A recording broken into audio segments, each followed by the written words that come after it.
In a seaside art space in Hastings, East Sussex, local residents have gathered to talk about an issue that historically hasn't been talked about: mental health. The local MP and service providers are here to discuss what support is available for those who are struggling. The government has committed more money for mental health services, but according to the head of Southdown, which provides care and housing, years of austerity are having an impact. We've got lots of people dealing with lots of issues in their lives, and one of the biggest concerns I have is that over the last 10 years of austerity, we've really seen a reduction in funding for prevention services, and that's really from the local authority, which have obviously had enormous cuts they've had to make.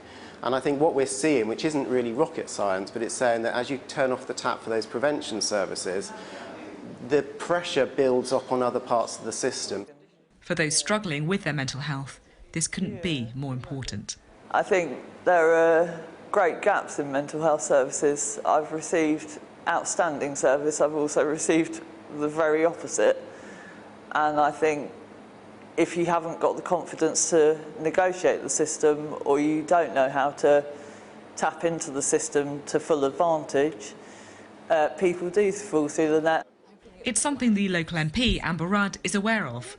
Once tipped as a Conservative leadership candidate herself, she's now thrown her considerable clout behind Jeremy Hunt. So you've been attending a mental health summit today. Why is that a focus for you?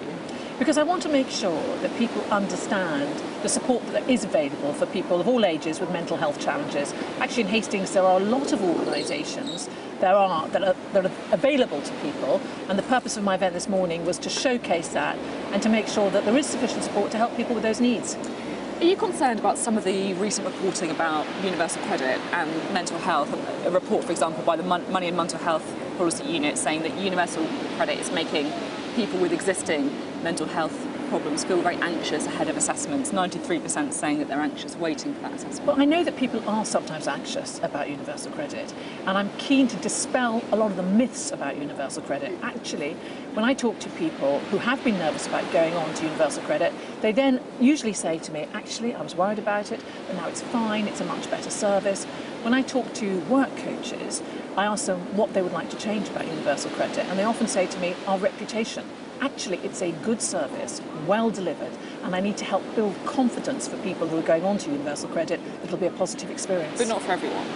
It is good for everyone. It is a much better service than the one it replaces. 6 different benefits, 3 different places. But the real difference, and this came out this morning in the mental health seminars I was holding this morning, is it's a personalised, tailored experience so that individual needs are met. It's not a one-size-fits-all. And one of the things that one of the work coaches was saying is that it's about helping people get back into work, but a lot of people aren't ready for work. A lot of people with really difficult mental health challenges aren't ready for work, and we recognise that, and we'll help them get ready for work, get them ready for the job market by signposting them for some support. Are you worried that with everything that's going on in politics at the minute, Brexit, the leadership election, that issues like mental health are just not being addressed and spoken about in Westminster as much as they should be? Of course it is a challenge, and we have to make sure as MPs and Secretaries of State that we give enough time and indeed volume to our own areas and what MPs are particularly interested in as projects. And I'm really proud that one of the things I've been focusing here on in Hastings is on raising awareness about mental health, giving people the confidence to talk about it and the support they need and where to access it. Now, you're backing Jeremy Hunt in the race to be the next leader of the Conservative Party and the next Prime Minister.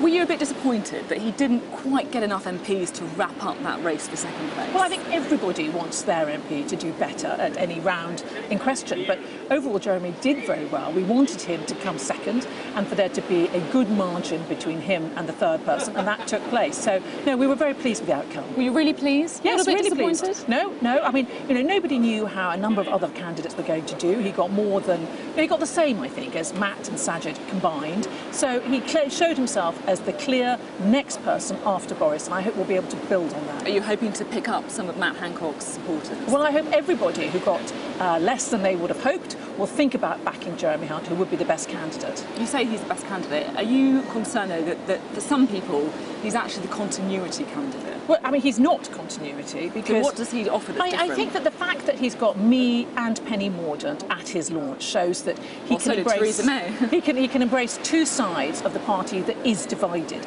The most important thing, I think, for a new leader will be to be able to address the division, not just in the country and in Parliament, but amongst MPs of our own party. And Jeremy's shown that he's been able to do that. I'm unclear that any other candidate can do that.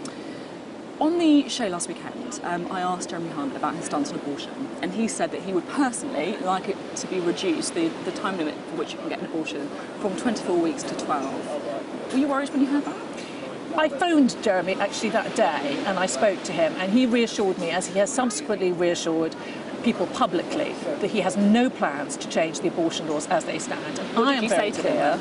I am very clear that any government that I am part of, that Jeremy Hunt would lead, has to be absolutely committed to maintaining women's rights as they stand. What did you say to him on that phone? Well, I questioned his suggestion that it should be reduced at all. I think we have very robust, effective abortion laws, and they do not need changing.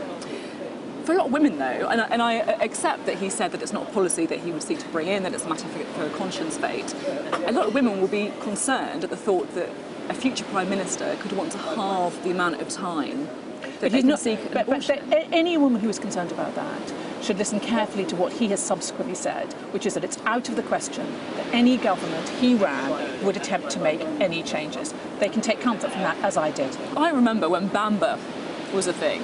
Were Yes. you really considering being part of Team Boris Johnson? Well, I prefer Jamba, but it was a thing insofar as I was talking to all the different candidates, but I think that at the end of the day, Jeremy is going to do a much better job. What happened when you had those talks with Boris Johnson's team? Well, my concern is going to be really about delivering on Brexit, but also maintaining the economy. And my concern is that some candidates are approaching Brexit with a sort of do-or-die approach and not considering the consequences to people's jobs here in Hastings, from car manufacturing jobs up in the north, all these vital elements of building a strong economy, which depend on a strong relationship with the European Union.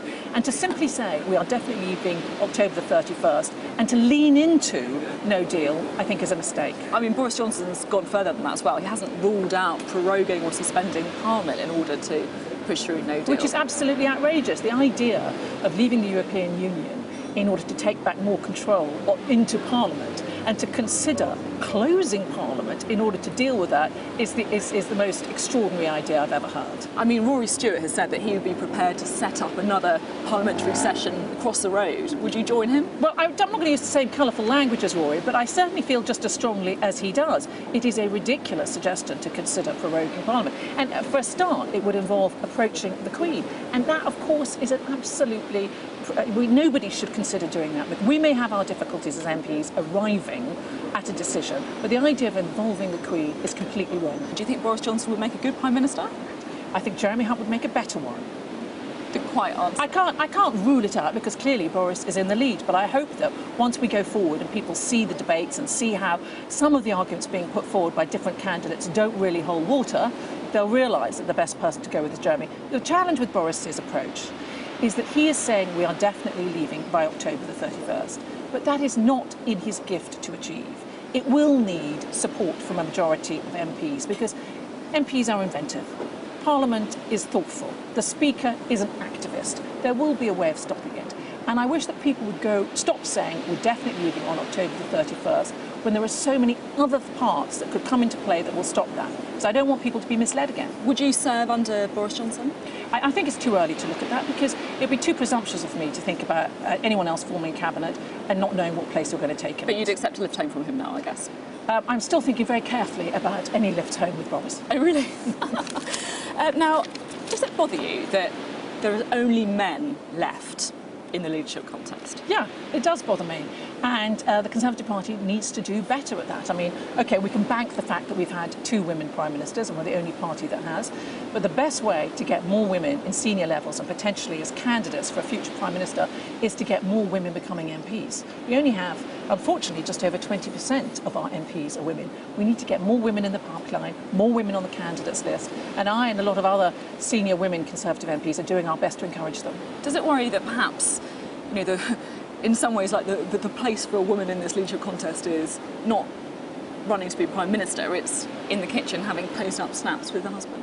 Yeah, that's not the look I'm going for when I want to encourage women to get involved in politics. I want them to find their own role, become MPs and hopefully move up the ministerial rank. And I think as Conservatives we need to constantly say that so that people don't look at us and draw the wrong conclusions. When you've said previously that you don't think the party should be parading partners, that's in your words, Jeremy Hunt's doing that, isn't he? I mean, he took his wife on the foreign trip to get those pictures, didn't he? The first thing he did at his campaign launch was say, "Where's my wife?" He's described her as a secret weapon. I mean, that's parading his partner. Well, I'm doing my best to try to show that there are women involved in Conservative Party politics who are not partners but are out there as Secretary of State making the case. The fact is, if you're standing as Prime Minister, it is true, you have to reveal more of your personal life. I think part of the problem is that we don't have enough women standing, or any women standing for that senior role at the moment. So why don't you run then? Well, the way to address this is get more in as Conservative MPs at the bottom. I decided not to run. I think one of the things as a politician you need is a certain amount of self-awareness,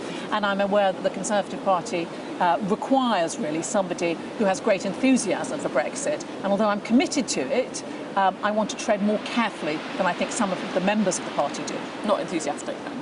Committed, but no, not I'm committed to it, but I do want to tread more carefully than some of my colleagues do. What message do you think it would send out about the modern-day Conservative Party if the last two people in the race are Jeremy Hunt and Boris Johnson, two white men, both went to public school and then to Oxford University? I mean, if I was, a member of the Labour Party press office, I know what attack lines I'd be using. I think that actually what people will judge us on is their ability to engage in the debates and to make the arguments and to show a plan. We are at a very difficult position, a very difficult place as a country in our negotiations with the European Union and our sort of standing in the world. There are a lot of questions going on about the United Kingdom. What we need is someone who is going to solve that. And I think that other details are going to really come into second place. Who's going to help us solve this problem so we can move on to what most of us came into politics to do, which is to solve the problems for people who are challenged in our own wonderful constituencies.